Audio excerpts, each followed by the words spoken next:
Si vous voulez que votre ouvrage, qu'il soit un bâtiment ou une infrastructure dure et reste solide dans le temps, si vous voulez voir vieillir cet ouvrage-là, vous devez absolument respecter ces 4 conditions que je m'apprête à vous donner.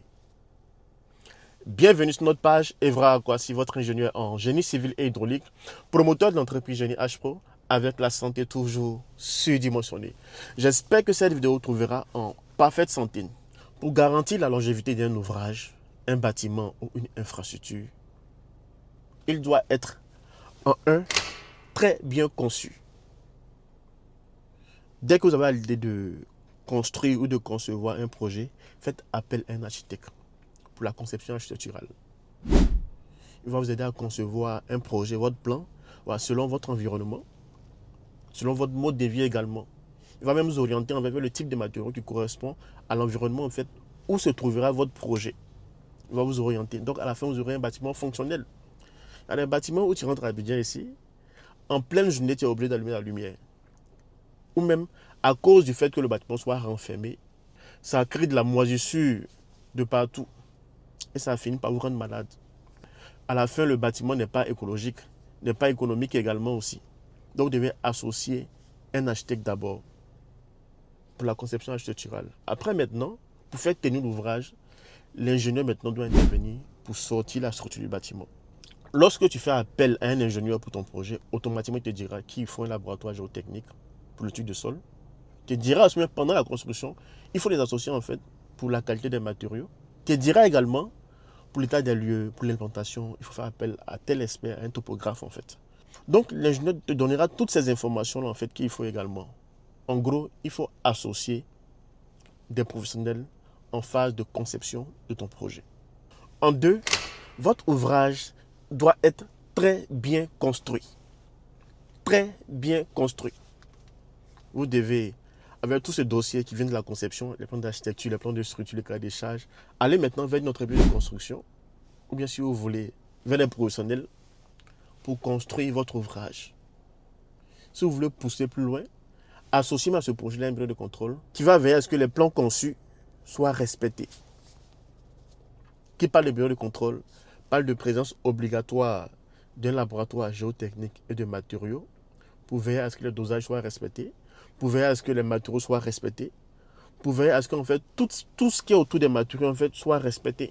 Je suis sûr que si vous procédez ainsi, vous aurez à la fin un ouvrage vraiment solide, bien construit, je vous assure, avec tous les plans respectés, avec toutes les normes de construction respectées sur le chantier. En 3, votre ouvrage doit être très bien entretenu. Vous devez entretenir votre ouvrage. Un ouvrage, c'est comme un être humain. Lorsque tu as un mal quelque part, automatiquement, tu entres en contact avec ton médecin pour savoir ce que tu as. Lorsque tu as mal à la tête, tu l'appelles. Ah, j'ai mal à la tête, qu'est-ce qui se passe en fait? C'est pareil pour un ouvrage, pour un bâtiment.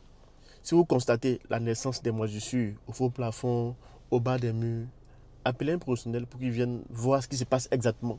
Si vous avez des fuites d'eau quelque part, appelez un professionnel pour qu'il vienne vous aider à comprendre ce problème-là et le traiter. Vous devez refaire la peinture de façon régulière. Vous devez entretenir le système en fait de ventilation, de climatisation même. Vous devez aussi entretenir le système d'assainissement. Vous devez entretenir même les fosses septiques. Je pense qu'il y a des services qui, chaque mois, viennent nettoyer le système de climatisation en fait, de vos différentes maisons. Vous devez faire cela. Vous devez entretenir votre ouvrage. À chaque fois que vous constatez un petit défaut, faites appel à un professionnel pour venir traiter ce défaut-là. Donc, si vous accumulez tout ça, un défaut, 2, 3, 4, vous allez voir que vous allez vous habituer à vivre avec ces problèmes-là.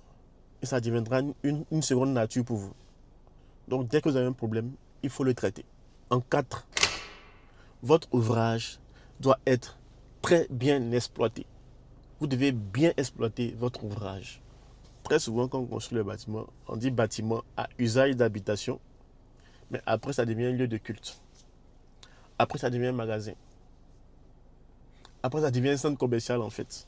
Ce n'est pas la même charge d'exploitation qu'on utilise, en fait, pour tous ces différents types de bâtiments-là. Donc, si le bâtiment a été conçu et construit à usage d'habitation, il faudrait que vous utilisez ce bâtiment dans ce sens. N'allez pas en faire des lieux de culte. Je préfère m'arrêter là. Vous devez apprendre à utiliser vos ouvrages en fait. N'allez pas prendre un sac de riz de 25 kilos pour mettre la tête d'un enfant de 5 ans ou de 6 ans, même si vous voulez. À bon entendeur, salut. Ok, si vous entêtez à ne pas respecter ce que je viens de vous dire, soit le contraire de tout ce que je viens de dire là, vous verrez que votre ouvrage va connaître une dégradation très rapide. Pour qu'un ouvrage reste solide, fonctionnel et durable dans le temps, il est donc impératif de respecter ces principes fondamentaux. Merci à tous, merci aux Yekish, merci aux abonnés à Génie H pour notre entreprise. Merci pour vos likes, merci pour vos messages d'encouragement, ça nous fait énormément du bien. Merci et ensemble, nous serons plus forts. Merci.